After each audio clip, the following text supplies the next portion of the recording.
کہ دنیا میں سب سے زیادہ اگر کوئی گندگی ہے تو وہ بخل کی گندگی ہے، بخل کی، جس کو ہم کنجوسی کہتے ہیں۔ کنجوس آدمی جنت میں نہیں جائے گا، جنت میں نہیں جائے گا، اور بخالت کرنے والا جنتی نہیں ہوگا۔ اللہ کے نبی علیہ الصلوۃ والسلام کی خدمت میں رہنے والے صحابہ ایسے تھے کہ ان کے پاس اگر 1 روپیہ بھی نہیں ہے تو بازار میں جاتے، مزدوری کرتے، اور مزدوری کرنے کے بعد پھر آقا نبی محمد عربی صلی اللہ علیہ وسلم کی خدمت میں آ کر پیش کرتے کہ یا رسول اللہ، میرے پاس خرچ کرنے کے لیے کچھ نہیں تھا، اس لیے میں لے کر آیا ہوں، مزدوری کر کے آپ اس کو رکھ لیجئے۔ مدینے کے اندر لوگ امتحان لیا کرتے تھے، سخاوت کا امتحان۔ آج رٹول والوں کا اگر میں امتحان لینا چاہوں تو مجھے امید ہے کہ انشاءاللہ یہ سارے کے سارے اس بات پر کھڑے اتر جائیں گے۔ مدینے میں ایک کمیٹی بیٹھی، ایک میٹنگ بیٹھی، اور اس نے یہ طے کیا کہ آج ہم دیکھنا چاہتے ہیں کہ اس مدینے میں کتنے لوگ سخی ہیں۔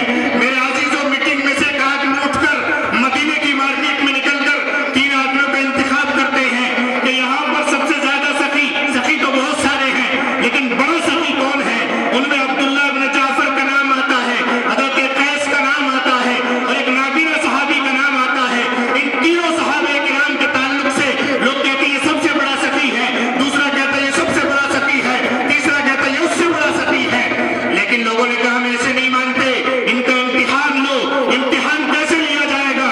میرے دوستوں، ایک آدمی نکلا جو ان کو جانتا نہیں ہے، اور عبداللہ ابن جعفر رضی اللہ عنہ کا حال یہ ہوا کرتا تھا کہ جب وہ کہیں سفر میں جاتے تھے تو سفر میں جانے سے پہلے اپنی اونٹنی پر اپنے غلام کو حکم دیتے کہ میرے 1 مہینے کا توشہ یا 10 دن کا توشہ میری اونٹنی پر سوار کر دیجئے۔ اس میں پورے سامان کے ساتھ اس کو لاد دیا کرتے تھے تاکہ سامان کے لگنے کی وجہ سے اور میرے پاس زیادہ سفر ہونے کی وجہ سے مجھے راستے میں کوئی دقت نہ آئے۔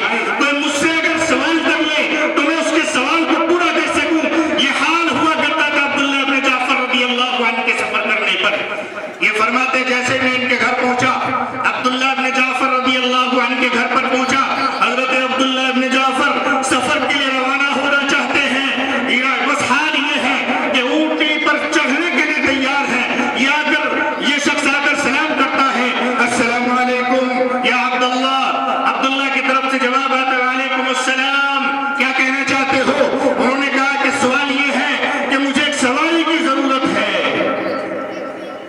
آج مولانا عبد المنان کو، قاری صاحب کو کہیں جانا ہو، ان کی سواری یہاں پر موجود نہ ہو، رٹول والوں سے کہیں مجھے کار میں کہیں جانا ہے تو ایک آپ کار دیں گے۔ اس وقت کا دینا اور اس وقت کا دینا الگ ہی ہوا کرتا تھا۔ آج دینے کے بعد یہ خیال ہوتا ہے مولانا دہلی جائیں گے، دہلی سے واپس آئیں گے، اس میں تیل بھی ڈلوا دیں گے۔ نہیں ڈلواتے ہیں تو بہت سے لوگ ایسے ہوا کرتے ہیں جو یوں کہتے تھے مولانا تیل کے پیسے تو دے ہی دیتے۔ یہ سواری دینے کے بعد یہ خیال ہوتا ہے کہ واپس مل جائے گی، لیکن عبداللہ بن جعفر رضی اللہ عنہ نے جب وہ سواری دی ہے تو وہاں سواری دینے کے بعد واپسی کا کوئی امکان نہیں تھا، کوئی خیال نہیں تھا۔ انہوں نے جا کر سوال کیا کہ مجھے ایک سواری کی ضرورت ہے، اور سواری کی کیفیت میں نے آپ کو بتائی کہ اس پر 1 مہینے کا سامان جو آپ کے سفر میں کام آنے والا تھا وہ لدا ہوا تھا۔ عبداللہ بن جعفر نے کہا فوراً آپ کی سواری لے کر چلے جائیے۔ سبحان۔ انہوں نے جا کر کے یہ واقعہ ممتحنین کو بتایا کہ اس حال میں تھے۔ دوسری جگہ پہنچے حضرت قیس رضی اللہ عنہ کے گھر پر، حضرت قیس رضی اللہ عنہ کے گھر پر جا کر سلام کیا۔ معلوم ہوا کہ حضرت قیس اپنے گھر پر نہیں ہے، حضرت قیس کی باندی موجود تھی۔ میرے عزیزو، اپنے گھر کی عورتوں کو اس بات کی اجازت دے دیا کرو، کوئی اللہ کے نام پر مانگنے کے لیے آیا کرے، کوئی سوال کرے تو اسے اتنی اجازت دے دو جیسے حضرت قیس رضی اللہ عنہ اپنے گھر پہ نہیں تھے۔ انہوں نے جا کر سوال کیا کہ حضرت قیس ہے؟ فرمایا باندی نے کہ یہاں نہیں، باہر گئے ہوئے ہیں۔ یہ واپس ہونے لگے، باندی نے کہا کیا کام تھا مجھے بتاؤ؟ وہ کہنے لگے آپ سے نہیں ہے، وہ حضرت قیس سے کام تھا۔ کہنے لگے نہیں بتائیے کیا کام ہے؟ انہوں نے کہا نہیں آپ سے نہیں ہوگا۔ فرمایا نہیں بتائیے کیا بات تھی؟ انہوں نے عرض کیا مجھے ایک سواری کی ضرورت ہے، مجھے ایک سواری چاہیے۔ یہ باندی اونٹوں کے لشکر میں جا کر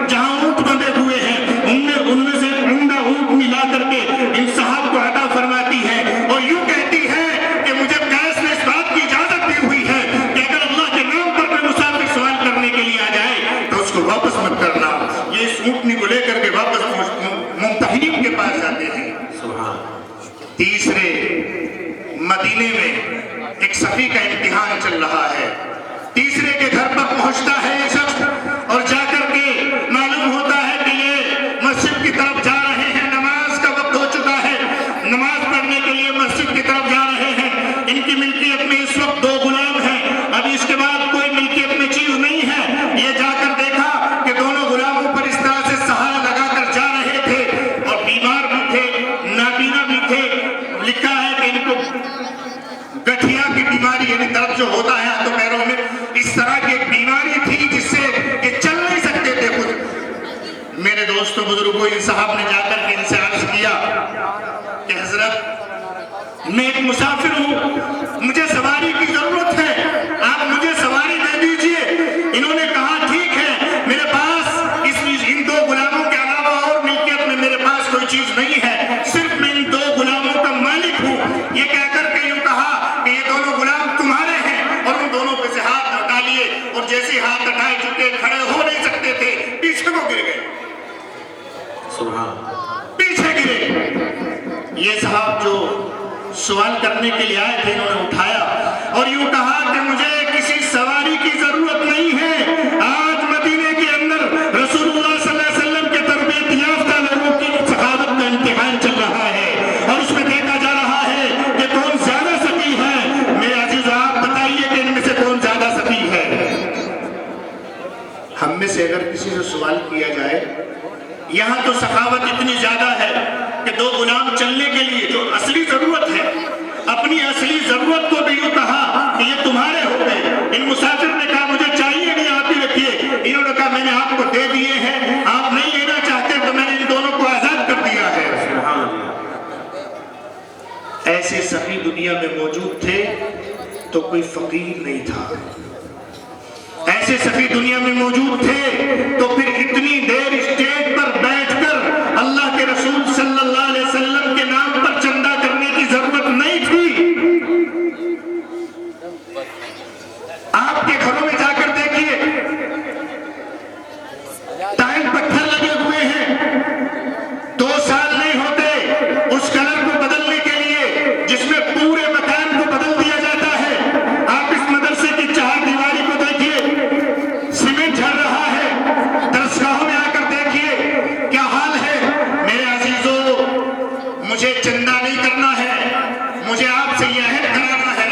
انہوں نے چندہ کے ایک لینٹر کا مجھے یہ بات بتانی ہے کہ مدرسہ پورے سال خرچ چاہتا ہے، پورے سال خرچ چاہتا ہے، اور مدرسے والوں سے محبت کرنا، اور ایک طالب علم سے محبت نہیں، ایک طالب علم کے کلام کو سننا نہیں، ایک طالب علم کے کلام کو پڑھنا نہیں، بلکہ طالب علم جو اپنی زبان مبارک سے بسم اللہ الرحمن الرحیم پڑھتا ہے، اس بسم اللہ الرحمن الرحیم کی قیمت اس دنیا کے اندر کیا ہونی چاہیے ہم اندازہ نہیں کر سکتے۔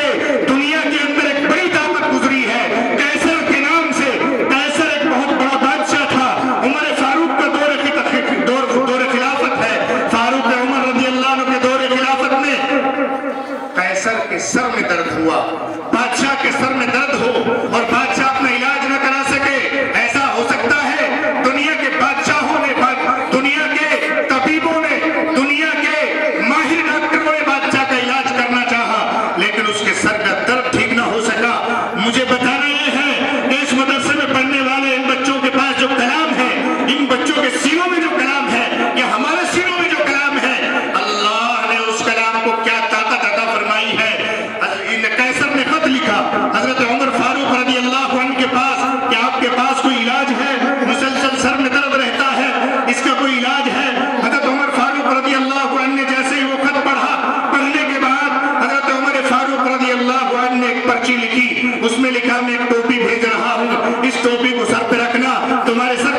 اس بسم اللہ کو نہ قیصر نے پڑھا، اس بسم اللہ کو نہ قیصر نے سنا، اس بسم اللہ کو نہ قیصر نے چھوا، بلکہ اس کے سر پر اندر چھپا کر کے لا کر رکھی گئی۔ جب اس کے چھونے سے، اس کے سر پر رکھنے سے، اس کے پڑھنے سے میرے عزیزو یہ اثر ہو سکتا ہے صرف رکھنے سے، تو اس کے پڑھنے سے کتنا اثر ہوگا، اس کے سننے سے کتنا اثر ہوگا۔